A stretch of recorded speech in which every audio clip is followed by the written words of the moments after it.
আমরা আশা করেছিলাম তারা জুলাইয়ের আকাঙ্ক্ষাকে ধারণ করবে এবং জুলাই বিপ্লব হয়েছে শুধুমাত্র ক্ষমতার পালাবদলের জন্য না। জুলাই বিপ্লব হয়েছে যে ফেসিবাদী কাঠামো আছে সেটাকে ভেঙে নতুন একটা চমৎকার রাজনৈতিক সংস্কৃতি নির্মাণ করা। এবং গত 16 বছরে বাংলাদেশে যারা ফেসিবাদ কায়েম করেছে, যারা গণহত্যা এবং শিশু হত্যা করেছে, যারা পিলকানায় আমার 57 জন সেনাবাহিনী, দেশপ্রেমিক সেনাবাহিনীকে যারা হত্যা করেছে এবং শাপলায় আলেম ওলামাদেরকে হত্যা করেছে, আল্লামা দেলাওয়ার হোসেন সাইদি হুজুরের রায় পরবর্তী সারা দেশে যারা গণহত্যা করেছে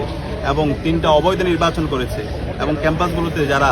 শিক্ষার্থীদের উপর নিপীড়ন নির্যাতন করেছে গণরম গ্যাসন কালচার তৈরি করার মাধ্যমে, এরকম অসংখ্য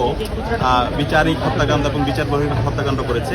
তাদের এই বিচার এই স্বাধীন বাংলাদেশে হবে। এবং জুলাই বিপ্লবে যে খুনি হাসিনা গণহত্যা এবং শিশু হত্যা করেছে, এই খুনি হাসিনা যারা দোষর আছে তাদেরকে